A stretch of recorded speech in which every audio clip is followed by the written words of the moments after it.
Tuende katika neno kwa neema ya Yesu Kristo. Our topic today is when believers don't understand and God is silent. When believers don't understand and God is silent. Pigia Yesu makofi mazuri. Na tunataka tuende pamoja ili usiache. There are times, kuna wakati katika maisha ya Kristo. Katika maisha ya Kristo ambapo you don't hauelewi chochote and God is silent. Mungu asemi chochote na wewe uelewi chochote. Hiyo situation sasa. Wewe uelewi chochote na Mungu asemi chochote. Mungu amenyamaza. Hiyo situation sasa. Hiyo hali. Kwa mwanadamu yeyote anakaa duniani na hapo chini ya uwepo wa Mungu, kuna hiyo hali ambayo unafika unapata haelewi chochote na Mungu asemi chochote. Pigia Yesu makofi mazuri. Sasa hiyo hali ndio tutaangalia. Na nataka twende pamoja. Let us go to A.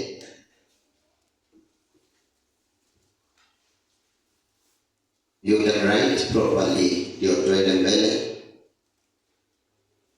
So katika hiyo hali ambapo uelewi chochote na Mungu asemi chochote, kuna yale maswali huwa yanakuja kwako, yanaanza kupitia kwenye akili, kwenye moyo wako, na unaanza kuonekana hauko sawa. Watu wa dunia wanaweza kukuona hauko sawa. Iwapo uko na Mungu, lakini wanaweza ona there is something wrong. Hiyo hali huwa inapata mwanadamu yeyote ambaye anaenda mbinguni. Pigia Yesu makofi mazuri. So kuna maswali. You don't understand anything and God is silent. Hiyo hali kwa Mkristo ndio tunatazama leo. Ukiwa katika hiyo hali, kuna yale maswali unaanza kujiuliza kwa akili yako na hata kwa nafsi unaanza kujiuliza. And that is where we are. Pigia Yesu makofi mazuri. Nimeuliza wangapi washaikuwa katika hiyo hali? Bwana Yesu asifiwe. Unakuwa katika hali ambayo hauna kazi, Mungu asemi chochote, amenyamaza na wewe ujielewe. Hiyo hali sasa ndio tunazungumza leo. Let us go to A. Kuna maswali tunaanza kujiuliza, na hapo ndipo tutaanzia kwa neema ya Yesu Kristo, mwana wa Mungu aliye hai.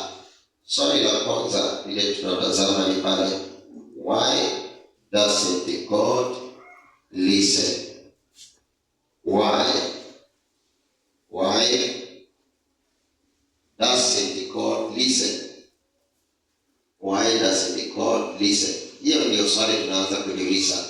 Mbona Mungu hataki kusikiliza? Mbona Mungu hataki kusikiliza? Huko hapo umechanganyikiwa, unaanza kujiuliza maswali. Kwa nini Mungu hataki kunisikiliza? Pigia Yesu makofi mazuri. Thank you. So mtu anaanza kujiuliza swali, why doesn't God listen? Mimi sijielewi na Mungu amenyamaza. Mimi ni Mkristo, nampenda Yesu, napenda Mungu, napenda kanisa, napenda kuimba, napenda kuomba. But God is not listening me. Sijielewi na Mungu amenyamaza. Nimemwomba hii anipatii. Mimi sielewi niko wapi. Sielewi ni nini kinaendelea katika hali ya maisha. Sasa unaanza kujiuliza, why doesn't God listen? Kwa nini Mungu basi anisikilize? Twende moja kwa moja kwenye kitabu cha Amos. Habakkuk 1. Habakkuk 1. We are starting there by the power of the Most High. In the book of Habakkuk 1, we are beginning from verse 1 and 2. That's our starting point. And God is going to bless us. Now, nataka tuone katika Biblia, there is a prophet, kuna nabii ambaye anaitwa Habakkuk. Kuna nabii ambaye anaitwa Habakkuk. Ukisoma katika Biblia, Habakkuk ni nabii, ambapo ukisoma unaweza shangaa ameandika just a few chapters but very blessing chapters. Now, I think all of us, we are there in the book of Habakkuk 1 and 2. Now let us read verse 1. We are all there. Let us read verse 1. Yes. Chapter 1 verse 1. Yes. The burden which the prophets, Prophet Habakkuk saw. Verse 2. O Lord, how long shall I cry, and you will not hear? Even cry unto you violent, and you will not save. Pigia Yesu makofi mazuri. Now allow me to read louder kidogo.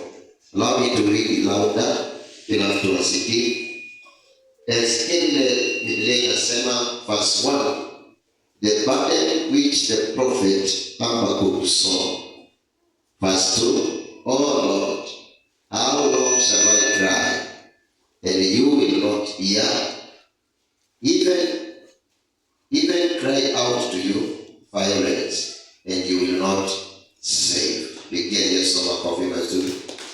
Now, huyo ni nabii ambapo anazungumza na Mungu. Ushaifika hiyo situation ujielewe, alafu hauzungumzi na watu wengine, ni wewe na Mungu.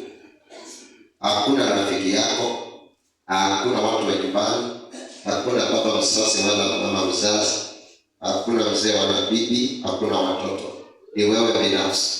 You are talking to God. Kuna transaction, kuna exchange inafanyika katikati yako na Mungu. Katikati yako na Mungu. Unajiuliza maswali kadha wa kadha. Unaanza kuuliza Mungu, ni kweli mimi ni wako? Mbona nikiwa katika hii hali au nisikilizi? Hapo ndipo ilifikia hapa nabii akaanza kuuliza Mungu, how long must I cry? You can write there. This was the question, how long? Verse 2. Hapo kama nabii akawa na swali, akauliza Mungu, Bwana, nitalia mpaka lini? Mimi ni wako, sijielewi. Kuna vitu naona nimekuita utende au hutaki kutenda. Akauliza Mungu, how long must I cry? Ukisoma pale Habakkuk anasema, nimekuita ili uweze kunisaidia, lakini usikii. Nimekuita ili uweze kunisaidia, lakini unisikii. Basi akauliza, I've called you to help me. I've called you to help me. I've called you to help me. To help me. But you do not. You do not. Basi Habakkuk anasema, Mungu, nimekuita ili uweze kunisaidia, lakini hausikii. Basi nitakuita mpaka lini Mungu? Maana niko katika hali sijielewi. Nitakuita mpaka lini mimi Mungu? Hiyo ndiyo ilikuwa hali ya Habakkuk na Mungu. Ikawa hajielewi na Mungu hataki kujibu. Now, look at this, verse 2 vile inasema. Nataka nikueleze pale verse 2. Katika mji wa Yuda kuna mambo yalikuwa yanaendelea. Verse 2 inasema, there was violence. Katika mji wa Yuda kuna vita vilikuwa vinaendelea. Listen this. Habakkuk akiwa nabii, kuna vita vilikuwa vinaendelea Yuda. Na anasema there was violence. Habakkuk kama mtu ambaye anaamini Mungu, ambaye alikuwa na ushirika mzuri na Mungu, akaomba Mungu, lakini majibu wapi? Na usikiliza. Maandiko pale inasema watu wa Yuda, watu wale walikuwa wanaabudu Mungu, wale walikuwa wanaamini Mungu, walikuwa wanauawa. Sikiliza tele pamoja. Wanauawa, vita inaendelea. Mungu Habakuku anauliza Mungu, nimekuomba hawa watu wako wasiuawe, lakini bado wanaendelea kuuawa. Wanateswa na watu wa dunia. Nimekuambia Mungu, wewe tu wasaidie hawa watu. Wanateswa na watu wa dunia. Lakini Mungu akaendelea kunyamaza. Ndio Habakuku na kama nabii akaanza kuuliza Mungu maswali. Mungu, nitalia mpaka lini? Nitakuita mpaka lini? Pigia Yesu makofi mazuri. Swali langu ni hii. Nani ashaifika huo wakati uko mgonjwa, umemwambia Mungu niponye, au poni, umeenda hospitali au poni, and you still believe in God? That was the situation now. Juda watu walikuwa wanauawa, watu wa Mungu wanauawa, wanateswa, wengine wanachinjwa. Mungu Habakuku anamwambia Mungu, save your people, but God was silent. Watu walikuwa wanaendelea kuuawa. Ndio sasa hapa katika hiyo how long will I cry? Nitaomba mpaka lini Mungu, na nitalia mpaka lini? Ikafika hiyo wakati ambapo akaanza kuzungumza na Mungu. Bwana Yesu asifiwe. Now maandiko pale katika history tunasema kwamba Habakuku aliweza kulilia Mungu sio kwa siku moja tu, lakini kwa muda mrefu. Akiambia Mungu, kuna shida, kuna vita Juda, watu wako wanateswa, mbona usiwasaidie? Mbona usitume nguvu zako usiwasaidie? Hiyo ndio ilikuwa hali. Na usikiliza, tuje katika hali ya hisi ndio uelewe. Ushaiangalia tele pamoja nchi yetu, for example ya Kenya. Tangu uzaliwe umekuta ukora kwa government, ama umekuta ukora, sikiliza, watu wakiiba pesa, wakiuana. Umekuwa ukiomba tangu ujue Yesu Kristo, lakini bado watu wanauana, bado watu wanafanya ukora, bado watu wanakimbia na pesa za wengine.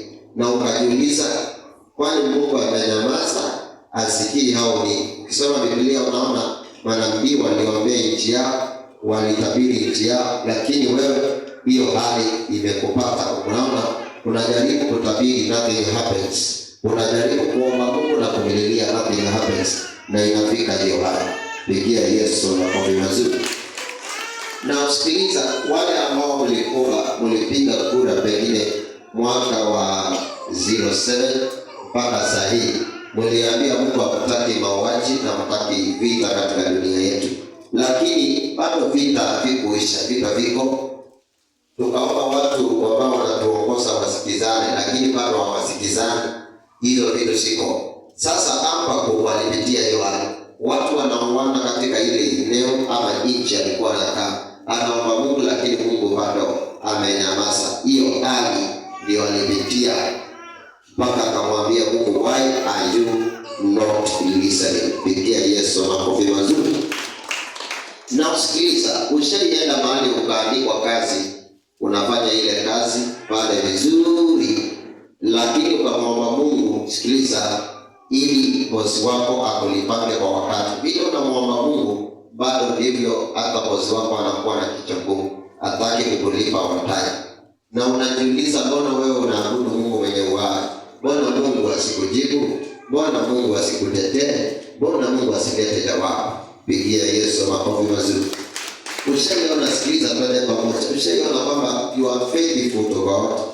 Uko na watoto, unamwomba Mungu vizuri, unamwambia watoto wangu na wasumbuka kwa damu ya Yesu Kristo, na wasigira kwa damu ya Yesu Kristo, magonjwa yasije. Lakini magonjwa yanakuja, unamwomba yapone, lakini bado yanabeba muda. Ukajiuliza, mbona kwani Mungu wangu wajuko? Na nini nimekosa mbele za Yesu Kristo? Hiyo hali ndio ilimpata Habakuku, na Habakuku akaongea na Mungu wao. Pigia Yesu makofi mazuri. Now listen this. Hali kama hii ilipata watu wa Mungu, ilipata Habakuku, na akaweza kujiuliza, vita kila mahali Juda, mambo maovu kila mahali. Habakkuk anajaribu kuomba, lakini Mungu ananyamaza. God was silent, was not doing anything about it. Pia sisi wa Kristo, sikiliza, hiyo hali inaweza ikakupata, then unaanza kujiuliza, why doesn't God listen? Why God is not listening to me? Why God is not listening to me? Now let us go deeper and see. There is something we call justice, and the opposite of justice is injustice. Injustice, sikiliza, ni wakati pengine uko na watoto wawili. Ukinunua peremende kule, sikiliza, ukinunua peremende kule sokoni, ukiletea watoto, mmoja unampea 3, mwingine unampea 1. Huyu umempatia 1, unamfanyia justice. Ungefanya justice, ungewapatia wote equal. Bwana Yesu asifiwe. Na wakati ka Juda kulikuwa na kitu tunaita injustice. Injustice. Unapata wale watu wa dunia ndio wanaona mazuri, ndio wanaendelea vizuri, lakini wale watu wa Mungu ndio wanaumia hapa, ndio wanauawa, ndio hata kwao kuna shida. Sasa Habakkuk akauliza Mungu, hii ni nini? Hii ni nini inafanyika Mungu wangu? Hivi ndivyo ulivyo kweli? Hii ni nini inafanyika? Tunauawa. Kama ni mapato ya hii nchi, sisi ndio tunapata kidogo, sisi ndio tunaumia. Lakini wale watu wengine hawaipitii katika hiyo. Je, Mungu, hii ni nini inatendeka kwetu? Sasa Habakkuk akawa na hiyo saa mbele za Mwenyezi Mungu. Pigia Yesu makofi mazuri. Now, I would like to go deeper and ask you another question here. Listen. Ushaikuwa na tatizo. Uwe na tatizo. Na hiyo tatizo, sikiliza, unaiombea mwaka wa kwanza, unaiombea mwaka wa pili, mpaka unafikisha miaka 20. Unajiuliza, hii kitu nimekuwa nikiomba na imefikisha miaka 20 na hakuna majibu. Je, shida ni nini? Have you ever underwent such a situation? For example, mimi ni mchungaji, nimepatana na mama. Kuna mtu ameombea shida ya kile tunaita land. Mungu na shida ya rivals, ama shida ya kupigania ardhi pale kwetu. Tena na shangazi na watu wa nyumbani. Hiyo vita ya ardhi umepigania miaka 20 sasa hivi. Hakuna suluhisho. Unapigania, unazeeka, unakufa, unaacha watoto wakipigania. Mpaka unajiuliza, if there is God living in heaven, why is this problem going on and on? Why God has not answered? Na hii kitu imekaa kwa muda mrefu. That was the situation with Habakkuk.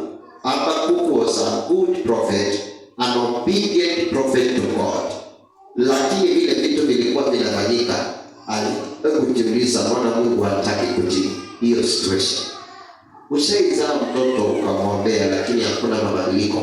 Mwaka wa kwanza unapita, no change. Mwaka wa pili unapita, no change. Mwaka wa tatu unapita, no change. Mpaka sasa amezeeka and there is no change.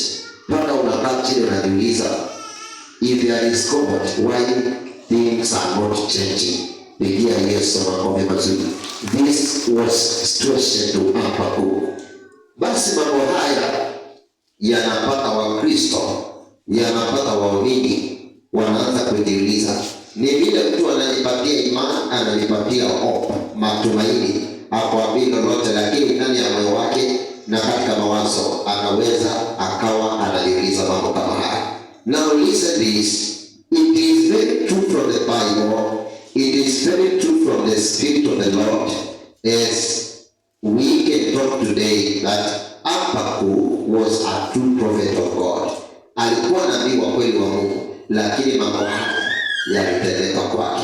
Now, this is our question as we continue. Let us open our Bible in the book of Jeremiah 26:20-23. In the book of Jeremiah, let's go there, 26:20-23. to 23. The book of Jeremiah 26:20 to 23. Read for us. Now Uriah son of Shemaiah from Kiriath Jearim was another man who prophesied in the name of the Lord.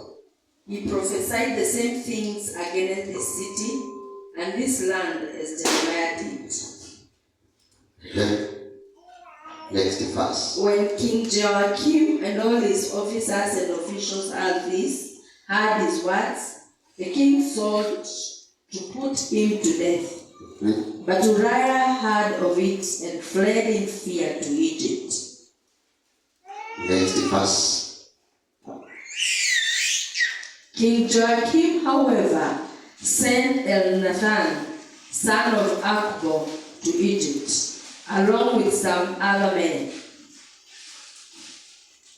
The last verse. Pigieni Yesu makofi mazuri.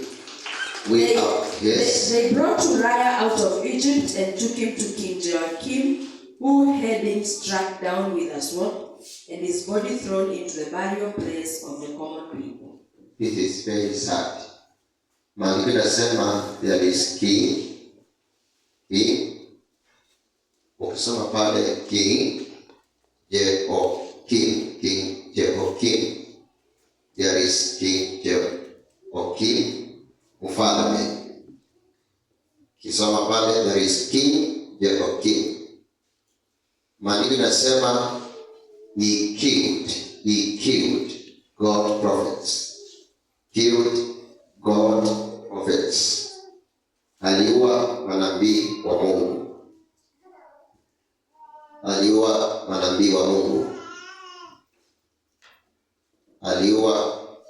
Mungu. Kulitokea vita na akaua manabii wa Mungu. Now listen this. This is our question.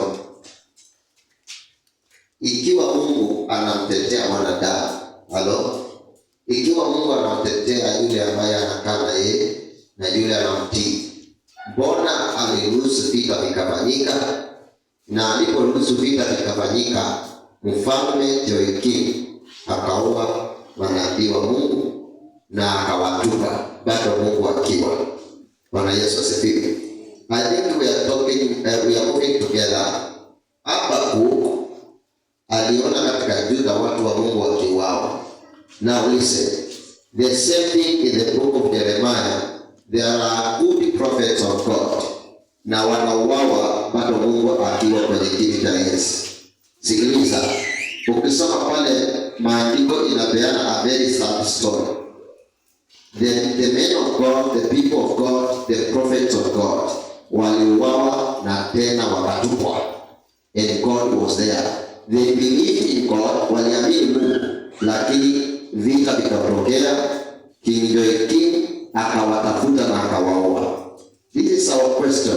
Then we have trusted God and God is allowing us to die. Why? These are some of the situations zilifanya wale manabii hapo kwa Biblia waanze kuzungumza watu wa Bwana Mungu. Bwana Mungu, hii inafanyika. We have trusted you. Sasa tumeomba, hatuoni chochote kinafanyika. You are not saving us. We are dying. Our God, we are dying. This was the situation in the book of Habakkuk and also in the book of Jeremiah. Now, look at, as we go to another verse, this is my question. Have you ever had what we call prayer request? Uko na kitu ambacho unaamini Mungu akutendee, lakini unaomba Monday, unaomba tena Tuesday, unaomba tena, lakini vile unaendelea kuomba, things are worsening. Like akina mama wanaweza ombea marriage yako, unaombea mpaka inaisha, inapeleka, unapata wewe umeenda, watoto wameenda. Unaweza kuombea biashara, unaombea mpaka inaisha, Mungu akiwa amenyamaza. Na si eti unamwamini kabisa, you have been obedient, but umeiombea mpaka the last minute, ukaambiwa kama umerudi, ukaambiwa ondoka uende zako. Mungu asiuliza, bona I have trusted God and things have messed up. In the Bible, there were prophets like Habakkuk, also like Jeremiah, walipitia katika hii shida. Watu wanauawa, tena wanaoamini Mungu wanauawa. They are praying day and night, and they are talking to God. Why is this happening?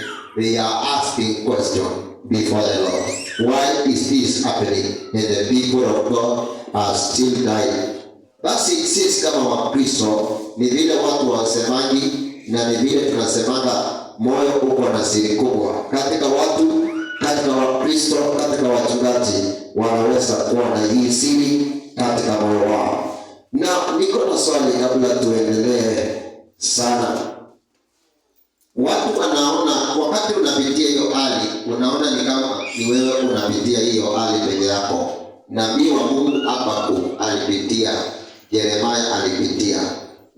In addition to that, there is a psalmist in the Bible. Psalmist in the book of Psalms 6:3.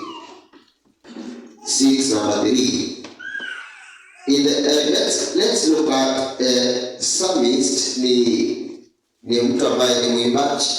Now in the book of Psalms there is a situation there, 6:3. Read for us. Psalm 6:3. My soul is in anguish. Yeah. How long, O Lord? How long? Now verse 3 tunaona kama yule mwimbaji pale anaambia Mungu, moyo wangu uko katika huzuni, moyo wangu uko katika kilio.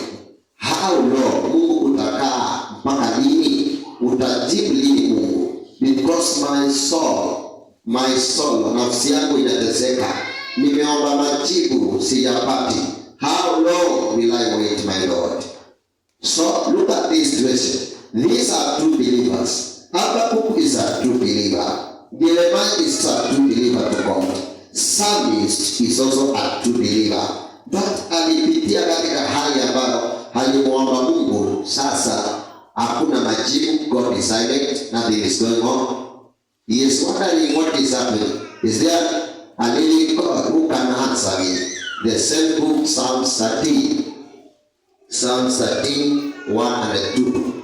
Psalms 13, 1 and 2. Now listen what the Bible says. Psalms 13, 1 and 2. Limpada bayandi. Pigia Yesu makofi mazuri. Psalms 13, 1 and 2. Psalms 13, 1 and 2. Listen to what the Bible says. How long, O Lord? Will you forget me forever? How long will you hide your face from me? Verse 2. How long hast I wrestled with my thoughts, and every day have sorrow in my heart? How long will my enemy doom over me? Now that is psalmist asking God. Sasa Mungu, mimi nimekaa nikikuomba, how long? Utakaa mpaka lini? Na bado nakuomba. Maadui zangu bado wananitesa. Nitakaa mpaka lini? Na bado nakuamini. Sina pa kwenda, and I have no other God. But maadui wananitesa. Basi akawa anaumia katika moyo. That is an example in the Bible. We have seen Habakkuk asking how long. We have seen Jeremiah asking how long. Psalmist is also asking how long, Lord. How long, Lord? Then this is my question. Ushaikuwa katika hiyo hali unajiuliza, Mungu mpaka lini? Nimekulilia mwaka jana, bado kile kitu nilikulilia mwaka jana, bado hiyo ndio nakulilia. Mungu, mwaka jana nilikuomba mimi niwe na uwezo wa kuanzisha biashara, nipate kitu ya kukutolea. Lakini baada ya kukuomba, marafiki wamenitoroka, customers wamenitoroka, hata ndio nimerudi nyumbani. Are you the living God or you are not the living God? There are examples in the Bible of true believers who await the same situation. Pigia Yesu makofi mazuri. Now let us continue in the book of Psalms 90:13. Let's see an additional information there. The word of the Spirit, 90:13, Psalms 90:13. Pigia Yesu makofi mazuri. Relent. Yes. Relent, O Lord. How long will it be? Have compassion on your servants. Daudi mwenyewe anamwambia Mungu, how long will it be? How long will it be? So after that tunaona kwamba hawa ni watu walikaa na Mungu.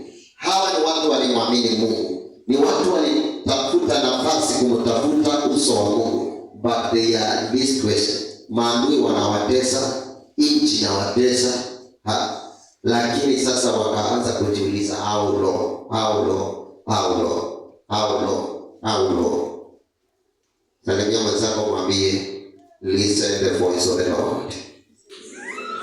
Now, wajana sasa tumeona examples of the people who trusted God asking how long.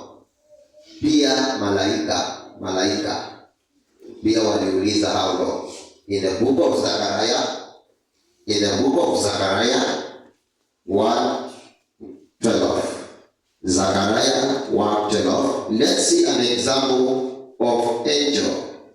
In the book of Zechariah number 1:12. Read for us.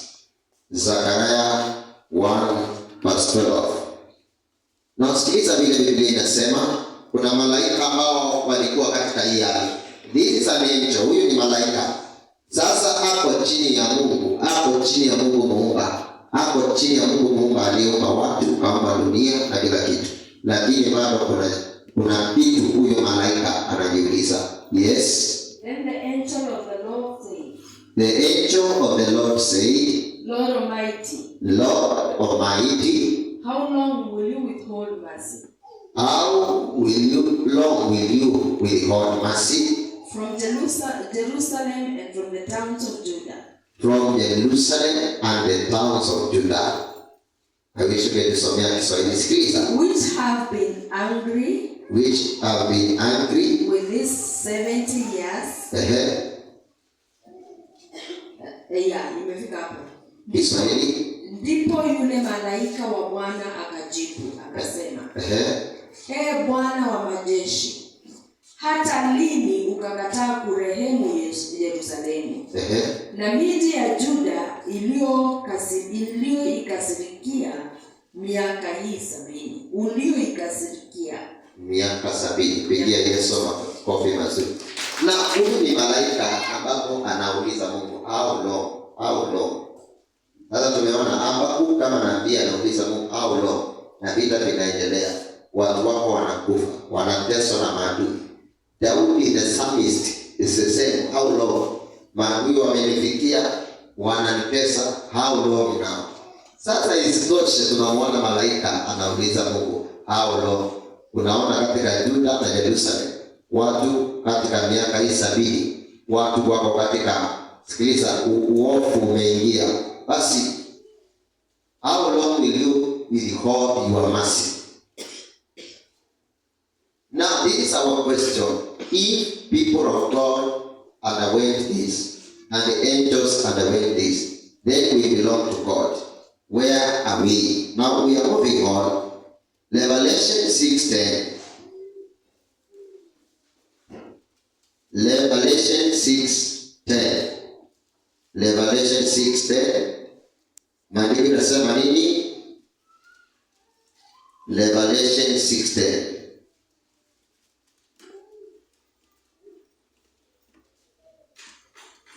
Tukisoma pale Revelation 6:10 utaona kwamba watu wa Mungu waliuawa, and God was there and God is there. Revelation 6:10. They called out in a loud voice, How long, sovereign Lord, holy and true, until you judge the inhabitants of the earth and avenge our blood? Sasa huyu ni nabii Revelator John anauliza Mungu, watu wako waliuawa. Sasa mpaka lini Mungu utalipisha kisasi? Maana watu wa dunia wameua manabii wako, wameua watu wako. How long will you be there, Lord, and your people are there, they are killed. Utawalipizia kizazi nini? So these are examples in the Bible. Two men of God asking God, how long will you be there? Because God seems not to be answering. The last example on the same, John 11. John 11, in the book of John, chapter number 11. You can write there. Tutasoma tu verse 3 peke yake, lakini utaenda kujisomea. Maandiko inasema there were two daughters who believed in God. There was Mary and Mother. These two daughters believed in God. They totally believed in God. These two daughters totally believed in God. They were with Jesus. They believed the power that belonged to God. Because the Bible says they were friends with Jesus. Lakini siku moja, unatusomea tu verse 3. Verse 3. So the sisters sent word to Jesus, Lord, the one you love is sick. And when he heard this, Jesus said, this sickness will not end in death. No, it is for God's glory, so that God's Son may be glorified through it. Pigia Yesu makofi mazuri. Sasa Mary na Martha walikuwa wanamwamini Yesu. Siku moja their brother, sikiliza, akafa. Kawa mgonjwa na akafa. Sikiliza vile ukisoma John 11 inasema wakati alikuwa mgonjwa, sikiliza, wakati alikuwa mgonjwa walitumana Yesu. Naye Yesu aliposikia kwamba ni mgonjwa hakuharakisha, akakaa. Mpaka sasa Yesu akapata ripoti, brother wao ameaga dunia. Wakamuuliza Yesu, ungekuwa umekuja kitambo angeaga dunia. So they asked this question, how long Jesus have you stayed? Umekaa hapo kwa muda wote tangu tukuite jana akiwa mgonjwa hujafika. Leo sasa ndio unaamua kukuja. Akauliza, how long Jesus, tumekuita mpaka sasa ndio unakuja, na sasa tayari our brother is dead. Ndio Yesu akawaambia, you know he is still alive. But the question is here, Mary na Mother, and the question, Yesu tumekutumana kwa muda haujafika. Why? The things now are worse than before. Pigia Yesu makofi mazuri. That is now, umekuwa ukijiuliza kwa maisha yako, kuna siku unakuwa mgonjwa, unaomba hiyo siku au pona. The more unaomba ndio sasa hata ugonjwa unaongezeka. You wonder, do you worship the true God?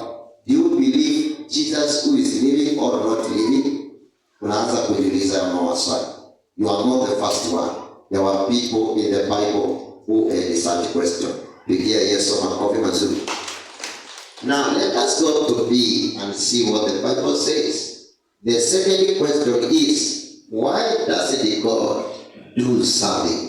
Why doesn't God do something? Why doesn't God do something? Why doesn't God do something? In the book of Habakkuk, chapter number 1, verse 3 to 4. Let's look at the sayings, the words, the prophecy, the spiritual words of Habakkuk in verse 3 and in verse 4. This is now the second question of Prophet Habakkuk. Anajiuliza, kwa nini Mungu huwezi kufanya chochote? Tunaona vile mambo imeharibika lakini Mungu hafanyi chochote. Let us see verse 3 what the Bible says. Verse 3 what the Bible says. Why do we pardon Sunday? Yes. Why do you make me look at injustice? Why do you tolerate wrong?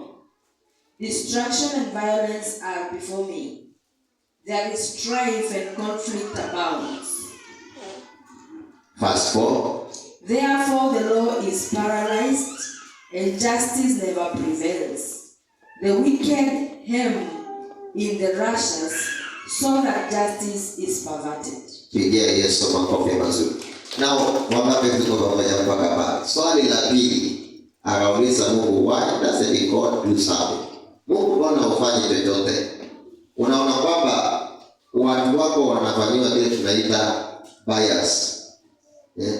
Sheria zako Mungu hazifuati kabisa. Ni hapa ni Juda, sheria zako hazifuati, lakini umenyamaza. Wewe Mungu huwezi fanya chochote. Watu wanauana, watu wanafanya kila aina ya uovu. Mbona usifanye chochote? Na nataka nipeane example. For example, huku mtituni kuna vitu unaona vinaendelea na si vya kweli na ni vinachukisha Mungu. Unaweza ona watu wanauza sande hapa kwa kabisa. They are not caring. Unaomba, unawaombea, but unaomba leo unasema kwa jina la Yesu, hiyo soba ya sande sitaki. Lakini hiyo sande unauza, unapata kwanza wanakunywa chai na nyama choma asubuhi. Unashangaa Mungu yafanya. The wickedness is still going on. Ukiwanda hapo kwa yeye, sikiliza, pengine kunaweza kuwa na mganga. Unaomba, unasema kwa jina la Yesu, na maliza hizo nguvu za mganga, na maliza. Unaomba, unamaliza. You believe God. Na umemwambia hata huyo mganga aokoke. Asubuhi ndio unaona wateja wake wameongezeka, kwanza wamekuja na zile gari za kifahari wanaingia kwake. Na usiku umeharibu nguvu zake, lakini ndio unaona ndio wamepita kwanza ukienda kuomba. Unaangalia, unauliza, is there true God? Is there? God says he has power. Is it really true? In such a situation, pigia Yesu makofi mazuri. Ushaiona Mungu anasema kwamba mimi ndio mtetezi wa walio wangu, atakutetea wakati wowote. Alafu ukapelekwa kotini, sikiliza, kwa kesi, hauna makosa yoyote, lakini unasikia lawyer anakonga, unasikia sasa imeumana, wewe ndio mwenye makosa na hauna makosa. You wonder, is there God or not? Unaingia katika hiyo situation. You are not the first one. Habakkuk was there, Jeremiah was there, sikiliza, Mary na Martha, they were also there among other examples. But look at the Bible, what the Bible says. Before we open the book of 1 Kings, listen this. Have you ever, like this, huko kwa kazi umeandikwa, boss amekuja amekuachilia makosa, amekwambia nitakufuta kwa sababu ya inau yafanya chochote. Badala ya Mungu afix the problem, asubuhi unapata dismissal letter na unaenda zako. Did you ask yourself, is there a living God? Is there the blood of Jesus? We always read the Bible, the book of Hebrews, and see there is power in the blood of Jesus. There is power in the name of Jesus. There is sovereign Lord. But I'm not seeing him as power. This is now, nimepatiwa tu dismissal letter. I'm not going home. Watoto wangu hawana chakula. Mimi mwenyewe nitafukuzwa kwa nyumba ile nimerent. Naenda kwetu. Is there really God? Alafu unatembea. Wakati huo unatembea hivi unahisi kawingo kanakuja. Waweza. But you stop and Mungu anaweza kweli. This is dismissal letter. Naenda zangu. Then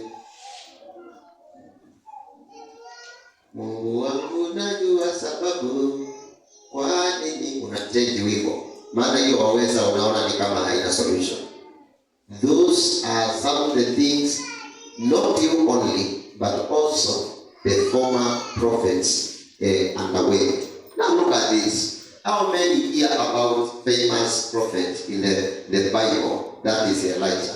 How many have ever heard Elijah? How many Shakespeare habari za Elijah?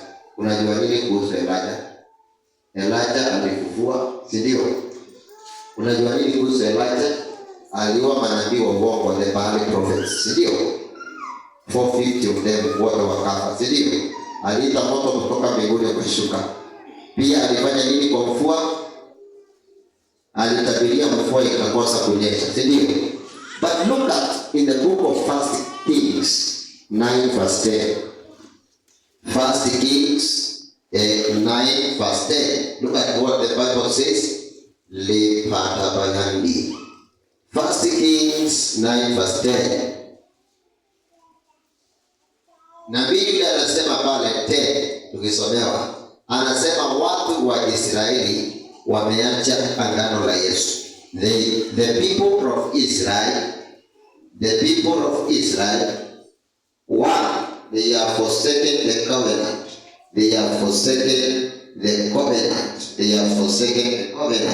Wameacha agano. Soma. At the end of 20 years, Yes. during which Solomon built these two buildings, the temple of the Lord and the royal place.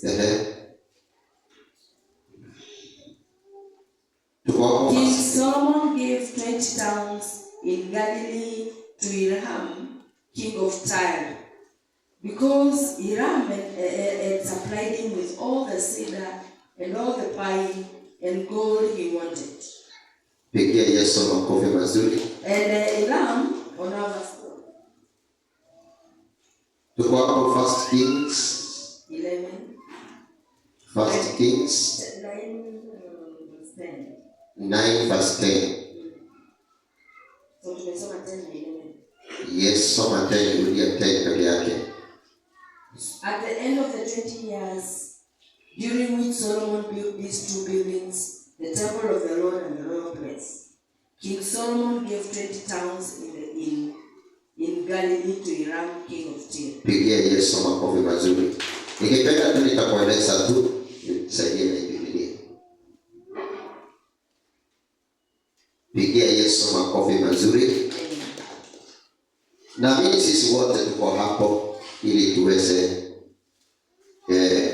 kufikiana. Ukisoma that book in the 1 Kings, nitakueleza tu kwa neema ya Yesu Kristo. You can open there, all of you.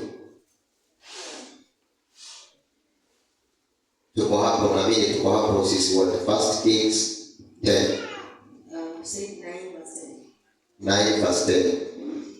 Kila nani hapo, kila mtu hapo. Nataka different version. Read for us. Different version hiyo. Yes. It says, at the end of 20 years, during which Solomon built these two buildings, the temple of the Lord and the royal palace. Verse 11. King Solomon gave 20 towns in Galilee to Hiram, king of Tyre, because Hiram had supplied him with all the cedar and Fika hapo. Sasa nieleze tukienda kwa haraka, utaenda kusoma all the way. Na angalia hapa, maandiko yanasema in Israel there was such a temple ambayo ilijengwa, na ambapo mfalme Solomon pia aliweza kutoa vitu vyake kujenga ile hekalu. Na listen, wakaweka agano na Mwenyezi Mungu. Lakini maandiko yanasema na nyakati za nabii Elijah wakavunja hizo agano. Na listen, walipovunja zile agano kuna kitu kilitokea, ukatokea vita. Sikiliza, watu wa Mungu wakaanza kuuawa. Ahabu akaanza kuuawa na Jezebeli akaanza kuuawa, mpaka nabii Elijah akamwambia Mungu, angalia wameuawa wote, mimi ndio nimebaki na bado nimekimbia. And there was still God. Pigia Yesu makofi mazuri. Now Elijah alikuwa anajaribu kumwambia Mungu, mbona mateso haya yamepitia? Mbona watu wako wameuawa, manabii wameuawa, mimi ndio nimebaki peke yangu na bado napafutwa? Are you really the powerful God? Are you really my king? That was the question that Elijah was asking God. Pigia Yesu makofi mazuri. Now listen this ili tuende pamoja. Listen this ili tuende pamoja. Wakati wa Elijah had power, a call of God, a connection with God. Lakini listen this, do you think when Jezebel and Ahab was killing the true prophet of God. Ama wakati Jezebel na Ahab alikuwa anaua watu wa Mungu, manabii wa Mungu wa kweli. Was not God with Elijah? Bado Mungu alikuwa na Elijah. You think Elijah alikuwa amenyamaza? No. Alikuwa anaomba Mungu, anasema they will not die in the mighty name of Jesus. Akitabiri hivyo anasikia Jezebel ameenda na wawili. They will not die in the name of Jesus. Anasikia kule sehemu nyingine watano wameenda. They will not die. I prophesy. Anasikia wameenda. Maombi ya mwisho akajua amebaki peke yake. Pengine kulikuwa na simu. Halo, imeenda mteja. Halo, imeenda mteja. Halo, imeenda mteja. Kumebaki nabii mmoja sasa. Halo, mteja. Sasa Elijah akaona maombi yangu, God is not doing anything. I must now run. Akiogopa Jezebel. Amebaki peke yake. Then ni kuonyeshana kwamba Elijah pengine alikuwa na swali. Why God are you not doing something? We are dying. Just because of Jezebel. Unaweza mtumia strike na afe leo. Unaweza kutumia strike leo na akufe. Badala ya kutunyanyasa sisi wa Kristo. Lakini alipoendelea kutabiri, they were still dying. Mpaka kabaki peke yake. The question is, Elijah and the anointing of God, true anointing of God, why God was not doing something? Kwa nini Mungu hakuwa anawatetea, walikuwa bado wanaendelea kufa na bado wao wanamwamini Mungu? That is not a question. Pigia Yesu makofi mazuri. Now, we have another question as we continue. The Bible says that God is God of righteousness and God is God of justice. Yaani Mungu ni Mungu mtakatifu na ni Mungu wa haki. Sasa wakati anaona unateswa na kwa sababu ni Mungu wa haki, kwa nini asikutetee? Kwa nini anaachilia mpaka unauawa? Kwa nini unaenda kwa kesi na hujafanya makosa mpaka wewe unafungwa ama unalipa faini na bado unamwamini? Kwa nini wewe unamwamini Mungu alafu sasa ugonjwa unakuja, unakula pesa yako yote, alafu unaenda hospitali bado daktari wanashindwa? Yaani kwa nini hiyo situation unapitia? Kwa nini hali kama hiyo? In the Bible kuna watu walipitia hali kama hiyo. And they were wondering whether there is true God or not. They were wondering whether God is God of justice or is not God of justice. Now listen as we continue. This is now my question as we go to see. Habakkuk akapitia hiyo shida. Elijah akapitia hiyo shida. Among others. This is our question now. There you are. I am very sure. Kuna kitu uliomba Mungu mwaka jana na hujapata. Kuna kitu uliomba Mungu Januari na bado hujapata. And you are still trusting God to do. The question is, why is God silent? Why God is not doing something? Kwa nini Mungu amenyamaza na hajafanya chochote? Pigia Yesu makofi mazuri. Salimia mwenzako, mwambie nahitaji kujua kwa nini. Salimia mwenzako, mwambie I need to know why. Bwana Yesu asifiwe. Morris. Tangu tuanze na wewe hapa, kuna kitu pengine ulimwomba Mungu, you don't have even up to now. And you hear me saying there is sovereign God. You hear me saying kuna Mungu anajibu. Umeona wengine hapa wanajibiwa na Mungu. But you wonder why wewe binafsi au unajibiwa na Mungu. You wonder. You know kuna watu wengine wanafikia mahali wanaona God is not listening and God is not doing something. So, kwa TV niliona mganga alibebesha mtu TV, nyuki zikamfuata, nahitaji huyo mganga. Because God is not doing anything, nahitaji huyo mganga. Sauli alifanya hivyo, akasema nahitaji nabii ambaye anafanya kitu, maana Mungu amenyamaza. He made the wrong decision. Do you know why believers are going for waganga?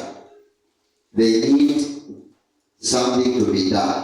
Maana wamekaa kwa Mungu, wanaona God is not doing anything. It's like God is not there. Mpaka hata nabii wa uongo akija akwambie you have no God, unafikiria unasema ya God. But I have God who has not answered me. I have God mwenye hajanitetea. Yaani Neighbor amechukua ardhi yangu tu akaenda nayo, hajanitetea. Nimengojea imebaki nusu tu nikufe, lakini hajanitetea. Na ndio wao wanakuja na kuambia you have no God. Unasema yes sir, I have no God. Halafu kuna hapo sema sio hivi. Now let us go to C. Right, C, we are there. Beli padabayandi.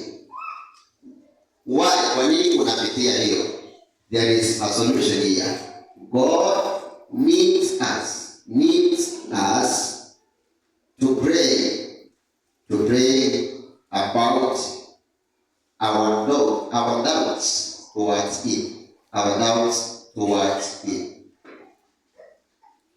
Look at this. God is happy when you ask Him those questions. God is happy. God is happy. Listen. Mungu huwa anafurahi wakati sasa hajaleta jibu kwa haraka ndio uanze kujiuliza who is He. Bwana Yesu asifiwe. Wakati tuko pamoja. God is always happy wakati jibu halijakuja kwa haraka. Kwa nini Mungu anakupitisha katika hiyo situation? Ili uanze kujiuliza who is He. Bwana Yesu asifiwe. Ama who is He. Wakati unaanza kujiuliza who is He, you begin to doubt. Unaanza kuwaza doubt whether God is there, whether God answers or not. Unaingia katika hiyo hali. Sasa ukiingia katika hiyo hali, Mungu huwa anakuleta kwa hiyo hali. Sikiliza, ili uanze kuomba kuhusu your doubt, wasiwasi. Ndio wakati unaomba Mungu akujibu, huo unaanza kupatwa na confusion na wasiwasi. So Mungu anakuleta katika hiyo hali ili uweze kuomba kuhusu wasiwasi wako. Now listen, when God has failed not to answer, unapatwa na kitu tunaita frustrations, unapatwa na confusion. Hizi vitu huwa zinakupata. Wengine wanaingia katika depression. Wengine hata wanaanza kupatwa na mawazo ya kwenda kwa waganga. Those are, listen, hayo mambo yote yanaleta kitu tunaita wasiwasi. Unaanza kupatwa na wasiwasi. Do I belong to true God or I don't? Mbona ninasikia wale wanaenda kwa waganga wako na sifa kwamba wametendewa. And here we have God hajanitendea. Tunaiba amenitendea mema, is not doing it. Then where am I? Am I not with God? Bwana Yesu asifiwe. Is the Holy Spirit not with me? Sasa hiyo maswali inakuletea frustration, inakuletea confusion, inakuletea depressions, confusion. Katika hiyo hali Mungu anafurahi ili uombe kuhusu, sikiliza, wasiwasi. So ukiingia katika hiyo hali, there is a prayer you need to pray about your doubts, about wasiwasi wako. Pigia Yesu makofi mazuri. Now, this is a very beautiful answer that comes from the book of Habakkuk. The Bible says, when God failed to answer Habakkuk immediately, ama Mungu wakati hakujibu Habakkuk kwa wakati, maandiko inasema, sikiliza, this is my question. Habakkuk alimwacha Mungu ama aliendelea na Mungu? The Bible says, wakati Mungu hakujibu Habakkuk kwa haraka, ama nabii Habakkuk kwa haraka, sikiliza, ilimfanya, sikiliza, awe karibu na Mungu. So Habakkuk did not turn away. Habakkuk did not turn away from God. Turn away from God. Pigia Yesu makofi mazuri. Sometimes kuna mtu hapa atashinikiza, Apostle, when I come here I worship, there is presence of God. The word is good. The word uplifts our souls. But the answers are delayed. Mimi kwa moyo najiuliza, ni kweli the answers are delayed.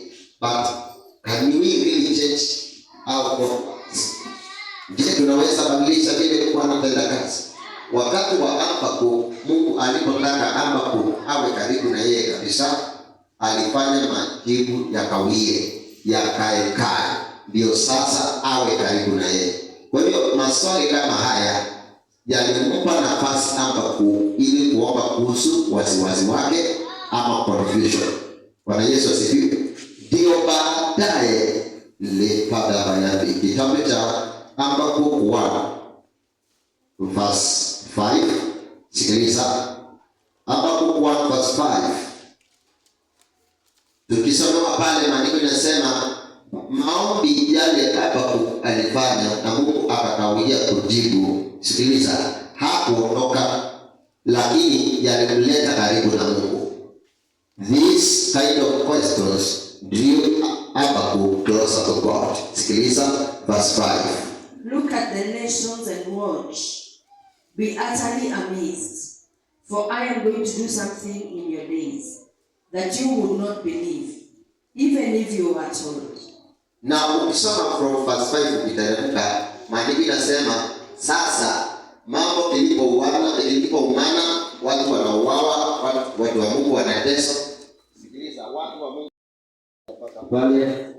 Na sikiliza, maandiko inasema hapo Mungu akamkujia Habakuku akamwambia, hii story ya wasiwasi umeomba kuhusu, sasa mimi nimekuja kujibu, maana umekuja karibu na mimi. Hii ndio jibu langu. Ninangojea watu wa Babylonians, ni watu wa Babylon. Sikiliza, watengeneze kikosi chenye vita vizuri, ili sasa wakiwa strong army nitumane Juda, au watu wamalizwe, wapigwe vita kabisa. Kwa hivyo jibu ni kwa nalo mkononi. Babylonians are ready to punish those people. Biblia Yesu makofi mazuri. Now listen this. What does this tell you? Kama kuna kitu umeomba Mungu na umekaa miaka 20 hakuna answer, you know God has the answer. Listen this, in the Bible ukisoma kuna watu ambao waliomba, mtu akaomba mpaka akafa, lakini ile jibu alipatiwa lilikuja kwa watoto wake. You know that? You can make a prayer now, then you die. Listen, but the answer will come when you will not be alive. You will be with Christ. Pigia Yesu makofi mazuri. Now listen this. Any prayer, maombi yoyote inafanywa na mtu ambaye anaamini Yesu wa haki na Mungu wa haki. Sikiliza, that prayer huwa inaandikwa na majibu yake yanaandikwa. Now listen. Hayo majibu hata yakikawia, sikiliza, hata yakikawia, lazima siku moja, sikiliza, yapatikana, whether you will be alive or not. Pigia Yesu makofi mazuri. Na miaka kupita bila majibu does not mean that God is not there. Pigia Yesu makofi mazuri. Kuna mama aliomba mzee, akaomba mzee akazeeka.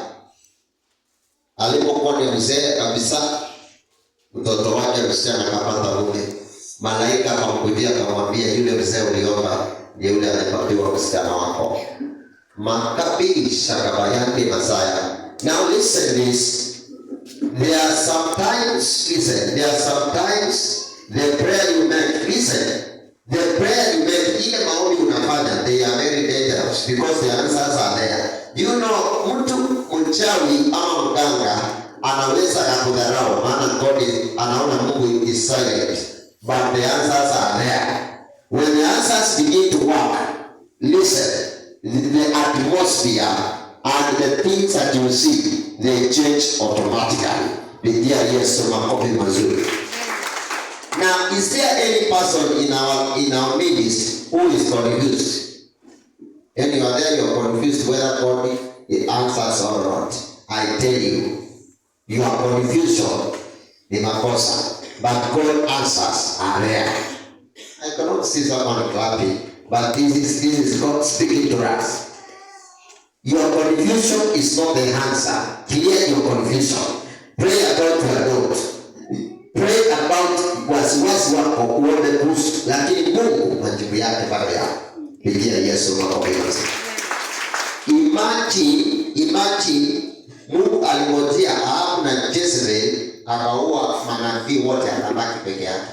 Alafu sasa ile jibu Elijah aliomba ikaletwa, haya pigeni Mount Carmel, umejisifu mkanibakisha peke yake, kujeni sasa.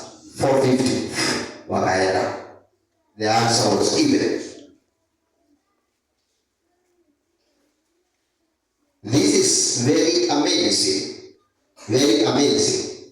Anytime you come to God and cry, the answers are there. But when the answers will come and work upon your life, that is a secret before God. Pigia Yesu makofi mazuri.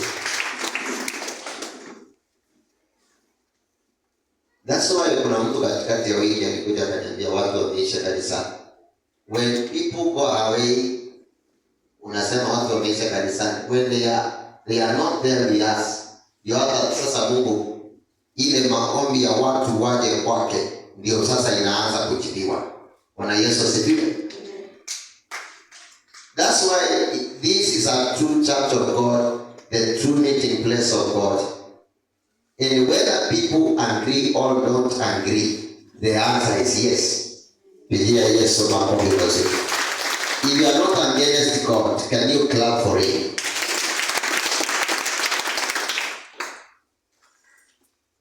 Why? Kwa nini mimi huwa ninaamini mahali hapa pa kuabudia na ninaamini Yesu? There are people who call. There's a woman ambaye mkisi amekuwa katika shida jana na usiku akaniambia mambo imesidi. Nikamwambia omba prayer, a simple prayer. You tell God, how can I know whether this man of God is true? Na usiku akaota. Alipoota, sikiliza, alikuwa katika shida. Mume wake amekuwa na wazimu, from nowhere ametoka kazini kukaa chini kukunywa chai, kichwa imeruka.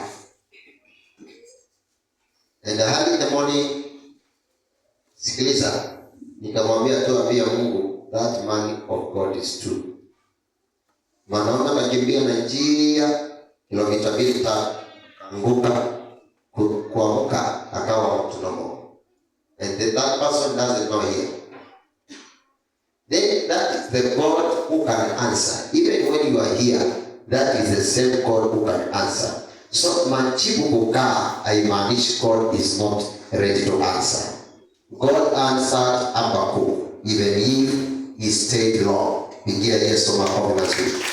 God answered psalmist even if he stayed long. God answered Elijah even if he stayed long. Pigia Yesu makofi mazuri. Now let us go to the part D. Naelekea kumaliza. Why are you in that situation? Then you are in that situation. Now you are in that situation because God wants us to. We pray persistently. We pray persistently.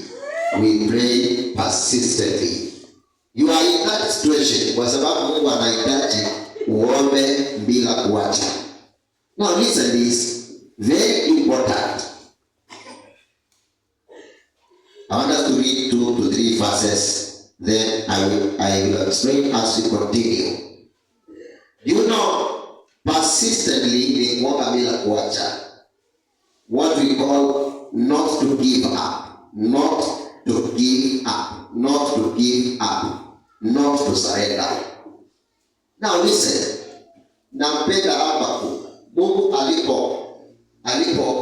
sikiliza, alipokuwa na majibu ya Habakkuk hakuyaleta kwa haraka. Sikiliza, yalimfanya Habakkuk aendelee kuomba, akiendelea tu kuomba. Na angalia hii ni laini nachora hapa. The answers are here. But angalia, kwa nini Mungu huwa anakuweka katika hiyo situation? Ndio uombe leo, uombe kesho, uombe leo, uombe kesho. You keep on praying continuously. You pray, you pray, you pray, you pray, you pray. Mwaka jana, mwaka kesho, you pray, you pray, you pray. So, Mungu anakusoma kwa anga, anajua the moment hii answer imekuja leo, you'll never pray. God knows clearly that if Morris ameomba kitu na akapata leo, Morris will not come tomorrow, will not pray tomorrow, will not come to morning glory tomorrow. So God gives an answer. Na kwa nini hizi haya majibu anakaa leo akingoja kwa wakati fulani ndio uendelee kuomba. Hajua ukimwomba kitu na kupatie right now, anajua sana yata kuona. Wale watu mko hapa na mlikuja hapa nikawaombea Mungu akawajibu. Sikiliza, I am very sure hata wale ambao kama umekuja mwaka huu hapa ukitafuta kazi na ukapata ilo mkono, mwaka huu ulikuja hapa kwa hii kanisa, mwaka huu nikakuombea kazi na ukapata niliwaia ilo mkono tu. Uko hapa, simama tu. Uko hapa, nilikuombea kazi mwaka huu katika hii kanisa na ukapata, simama. Do not fear, simama. Asante. Mwingine? Asante. Na acha tutumia hao wiki. Bwana Yesu asifiwe. Sister, kazi yako ni ya monthly ama ni day? Monthly. Bwana Yesu asifiwe. Ulikuja nikakuombea na ukapata kazi. Mungu alijua hii kazi anakupea haitakuzuia kuja kanisa. So hiyo jibu haina shida. Mungu akajua hiyo kazi anakupea haitakuzuia kuja kanisa na haitakuzuia kuomba. Kuna mwingine anaomba anasema hii kazi nikipata nikifika Qatar hivi hata YouTube ya Apostles sitawaingia, hata picha yake natoa. Then with such a mentality, ile kazi utapewa, lakini ile kazi ile majibu haitakuja kwako. Why? God knows the reason. Pigia Yesu makofi mazuri. Haichi. Listen this. Mungu anataka uendelee kuomba. Na akiona unaendelea kuomba ukiwa kwa hiyo situation, huwa anafurahi, maana unasongea karibu na yeye. Bwana Yesu asifiwe. Akileta siku za maombi zitaisha, hiyo jibu haiwezi kukuja hivyo. God has a reason for everything. Bwana Yesu asifiwe. Things do not work the way you think. But Mungu anaruhusu kufikiria hivyo ndio uombe kuhusu wasiwasi wako, ili uendelee kuomba mpaka aone sasa huyu nikimpatia hii majibu hana shida. Pigia Yesu makofi mazuri. Angalia hapa nikuonyeshe Morris kuja. Nataka nikuonyeshe mfano hapa. Mtoto akizaliwa utamwangalia hivi, uone huyu mtoto hawezi kula nyama ambayo iko na mifupa, bones. Bones ni mifupa. Pigia Yesu makofi mazuri. Kuna mtoto akipewa nyama hawezi pewa bones. Na kuna mwingine utamwambia hizi ni bones. Kwa nini mtoto mdogo apatiwe nyama ambayo iko na mifupa? Itamnyonga, si ndio? Sasa Mungu akijua hii jibu litakunyonga, umwache. Hawezi iachilie ikuje. Utakaa hapo uombe aone hii jibu hata nikimpatia itamnyonga, shika mwanangu. Lakini akijua umeomba, anasemanga he is faithful and will answer. Umeomba nini Morris hii, alafu shika. Lakini haitakuja kwako. Mpaka unafikia mahali anaona haitakunyonga, umekuwa kwa kiroho, shika. Bwana Yesu asifiwe. That's how God operates. Katika in the book of Luke, tunaelekea kumaliza Luke 18. In the book of Luke 18 verse 1 to 8. Tutasomewa 7 and 8 peke yake. Luke 18 verse 1 to 8. Maandiko inasema hivi: na kulikuwa na judge, wakili wa dunia, na kukawa na mwanamke ambaye alikuwa na shida ya ardhi. Maandiko inasema hivi: wakili, the earthly judge, the earthly judge, wakili wa dunia, the book of Luke 18:1-8. Tutasoma 7-8. Hapa ingine nitaelezea. Na maandiko inasema nini? And will not God bring about justice for his chosen ones, who cry out to him day and night? Will he keep putting them off? I tell you, he will see that they get justice and quickly. And quickly. However, when the Son of Man comes, will he find faith on the earth? Piga hapo. Maandiko inasema na mwanamke mmoja akawa na shida ya haki. Akamwendea wakili wa kidunia. Akamsumbua mara mingi akamsumbua. Siku moja akamwambia, mwanamke umenisumbua sana, kuja nikusaidie. Na Yesu ndiye alikuwa ananena maneno haya. Basi akasema, basi ukisumbua Mungu msumbue kwa maombi kila mara kwa mara. Maandiko inasema atakujibu. And he will answer you. He will answer you. Na maandiko inasema he answers speedily. Now listen this. You know, hiyo 20 years umekuwa ukiomba kwa Mungu ni speedily. Uliomba mwaka jana ama miaka 5 iliyopita, hujapata majibu. Unapata mwaka huu. Kwa Mungu hiyo ni speedily. Lakini kwako umeona amekaa. Kwa Habakkuk aliona Mungu amekaa. Lakini ikakaa mwaka nyingine, miaka ikawa mingi. Lakini kwa Mungu ilikuwa ni haraka. Now, how do we define the speed of God? How is the speed of God? How is the speed of God? Umeomba Mungu ukamwambia Mungu nataka kazi kwa haraka. Mwaka umeisha una kazi. So how do we define the speed of God? Mungu anasema ukimsumbua kwa maombi, kila wakati atakujibu kwa haraka. How is the speed of God? The speed of God depends on how to relate to him. Kuna mtu anajibiwa baada ya miaka 20, that is the speed of God. Maana maandiko yanasema God answers in terms of speed. And he is always there on time. Vile unaona uliomba nisema hujajibiwa, God is there still on time. He wants you to pray persistently. Pigia Yesu makofi mazuri. Kila mtu aseme persistently. Hapo tumesomewa 7 and 8, maandiko inasema to the elect, wote ambao ni righteous, God will listen to them and will answer them day and night. Will hear their cry day and night. Then who can tell God you are not listening? We are finalizing shortly. Listen to what the Bible says. The last part, Madalabasai. Wangapi tuko pamoja? Do not misinterpret silence. The last part. Do not misinterpret silence. Do not, E. Let us go to E. Do not misinterpret. Do not misinterpret. Do not misinterpret is silence. Misinterpret ni kuelewa vibaya. Usielewe vibaya Mungu. Usimwelewe Mungu vibaya kwa sababu amenyamaza.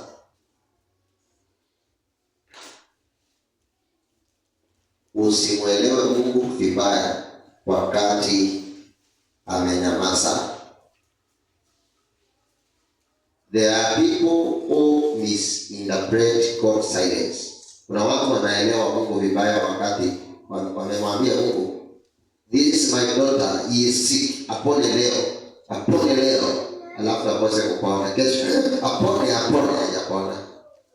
Then you misinterpret. God is not living. God is not caring. God is not faithful. You are misinterpreting God's silence. God, look at this. Unaweza kumwomba Mungu akakunyamazia leo na kesho kutwa. Na ukimwombea si kwamba amenyamaza, amekwambia Morris, your answer is next year February. That does not mean he's silent. Lakini wewe unatokea kwa haraka unasema, sasa Mungu ameruhusu mtoto wangu ni mgonjwa, nimeenda kwa Biggs. Ameruhusu sasa watu wote wamenichukia kwa kijiji, wameniita mganga. Then unaanza kumisinterpret. God is not there. God is not faithful. God is not merciful. God, ukianza hivyo, mnaanza kukosana na leo. Wakati Mungu amekupatia jibu katika hiyo hali, huwa anafurahi maana hujamwacha. Pigia Yesu makofi mazuri. I want us to give example from the Bible as we wind up. Romans 12:12. Romans 12:12. Yes. Romans 12:12. Tukisomewa pale, as we analyze, nataka ujiulize ile hali uko, and you ask yourself, is my God faithful or not? Is my God merciful or not? Yes. Be joyful in hope, patient in affliction, faithful in prayer.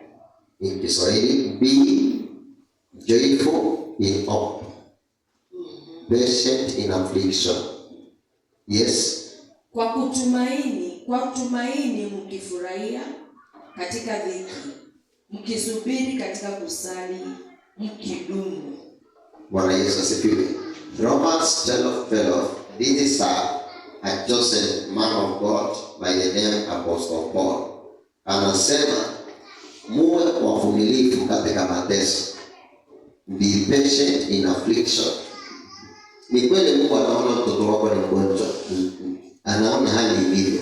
Anaona vile maadui wanatesa na vile waganga wanatesa. Lakini katika hiyo hali majibu yako. Maandiko yanasema be patient. Mukitana wekwa ationi. Yes. Muchumisia madhinani. Yes. Mukikala na ulumu moya. Bwana Yesu asifiwe. So the Bible recommends that you continue praying when you are waiting your answers. The answers are there, but as the answers come, you should be praying. And this is now my conclusion. For example, you have a problem. I may put just a problem like hauna kazi na unatafuta kazi.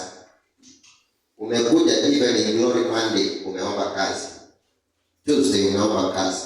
Wednesday unaomba kazi. No answer. There is a reason hiyo answer iko, hiyo jibu iko. Lakini kuna sababu Mungu anakuweka hivi. Mpaka ukutane na hii verse inasema Romans 12:12. Katika hiyo mateso ya kukosa kazi, continue praying. Ukishajua hiyo, shika kazi. Lakini Mungu anakujua once you enter into your job opportunity.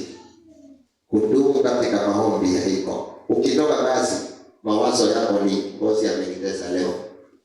Kesho nahitaji outing na marafiki wakamate.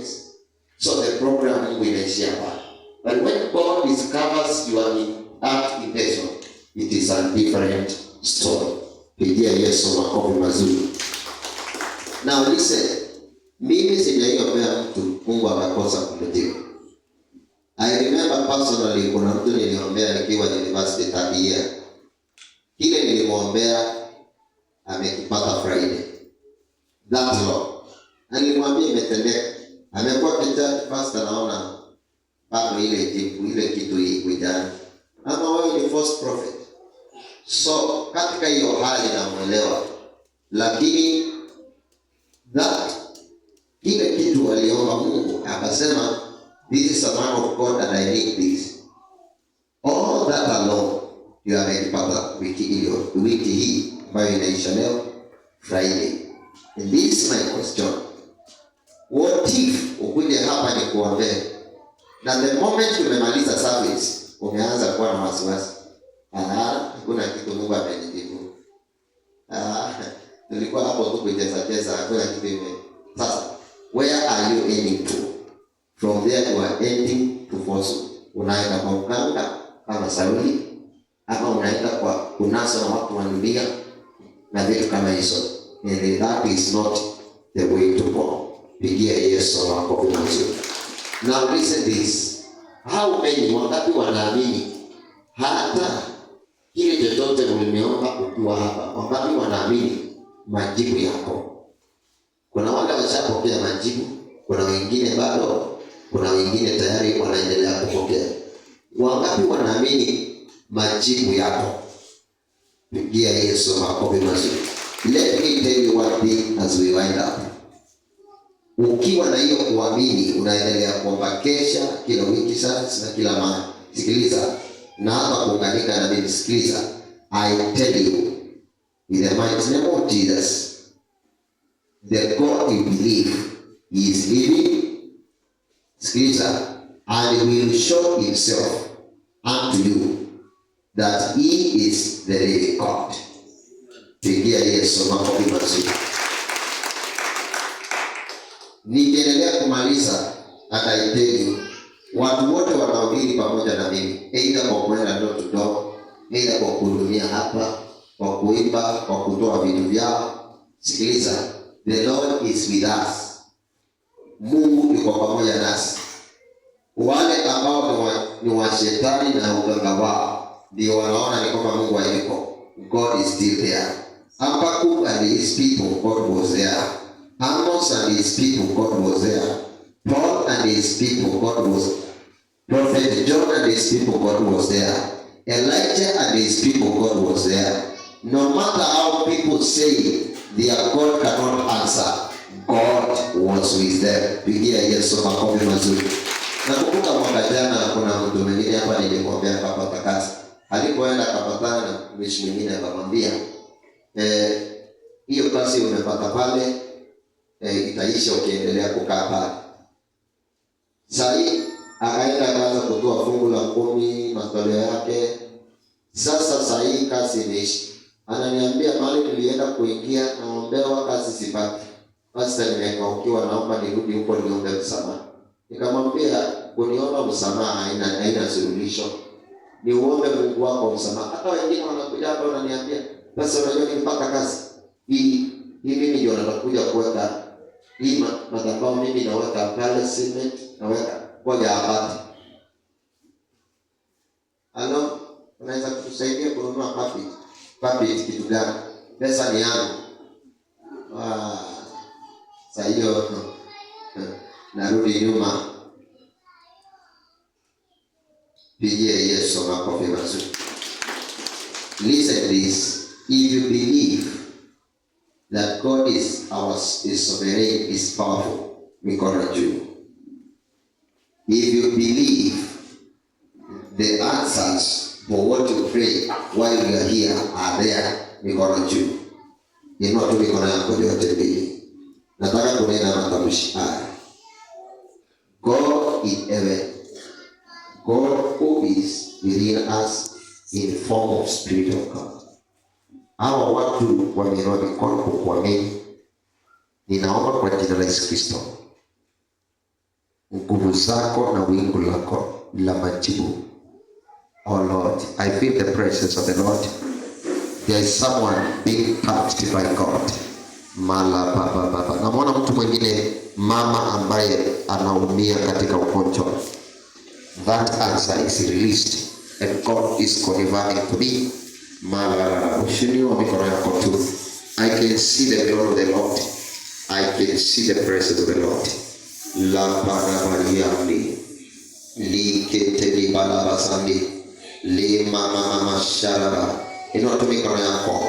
I can hear someone kwa mawazo yake. Kuna kitu Mungu anakutendea. Kuna mtu kwa akili yake. Mala ulikuwa umetumiwa wazimu kupate, lakini sahi God is taking care of you and that is taken away in the mighty name of Jesus. Inua tu mikono yako tu propa. Mala badabayandis rikatala bayandalabus lisatala bariwa. Inua tu mikono yako telewili tuju kwa jina la Yesu Kristo. makatala bahindelius. Inatumika na kwa wakati tu nafungua mbingu na anga. Hayo majibu uliyotarajia kwa jina la Yesu yako tu yako. Labarabash. Naona mwanamke ambaye alikuwa kilia Mungu kupata mume yatawa. Meet with your man and you will not quit from God. Makababasira. Ribekebehindeba. Makatalabayandish. In the mighty name of Jesus. Leketelibahanda. Kuna mtu amekuwa akiombea familia yao. Mimbala sharaba. The answers are coming over you, over the family in the mighty name of Jesus. Makatalabayinde. Rikatalabayanda. In the mighty name of Jesus. Lebrekeberiba. Inatumika na yako wewe. Makalabahinda basaya. Inatumika na yako wewe. Ibashalaba. In the mighty name of Jesus, I release the power, I release the answers, I release the closed gates are opened. Mighty name of Jesus, the closed gates are opened. La bada bada bada bada bada. Kuna mtu naona watoto wake in the name of Jesus. The gates are opened. There is great connection between you and your children. In the mighty name of Jesus, I can see something happening in the spirit. In the mighty name of Jesus, La Kadabahandis, Likako Sataba. In the mighty name of Jesus, Lipadabinda, Katika jina la Yesu, inatumika na yako, wanakakutende, wanakatende kwako, majibu yakatoe kwako, katika jina la Yesu Kristo. Yetegelina, Limakabahandis, in the mighty name of Jesus, Yetegelina, Lipakaterusa, in the mighty name of Jesus. Inaonekana yako sema ninapokea.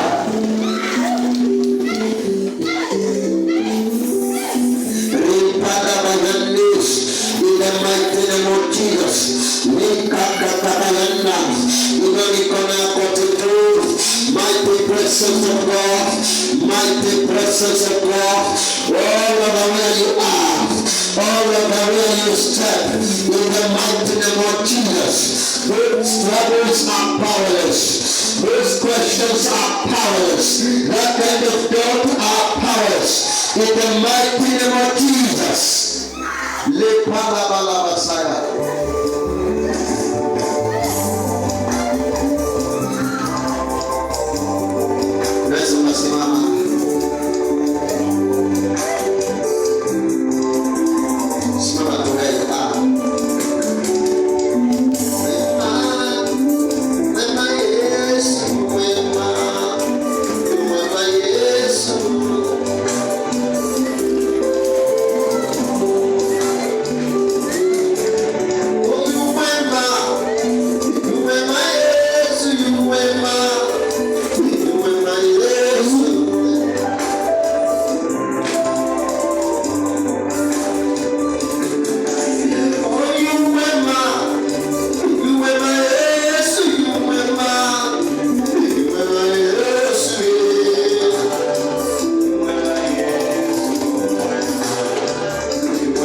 katikati.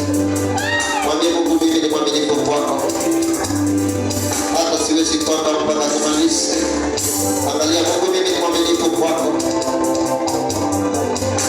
Angalia Mungu, hata mimi kutoka niache siwezi. Angalia Mungu, ninangoja mpaka iishe. Nitazame mimi ni mwaminifu. Mwambie Mungu, mimi ni mwaminifu. Usiachi mahubiri katikati, wala huwa ninangoja mpaka tunamaliza. Siharakishi kuanza sabato, ninangojea mpaka tunamaliza na wale wengine. Sitimili mambo yangu nyumbani, ila nakutii kupokea roho yako, sauti yako. Mwambie Mungu, utanijibu Jehova.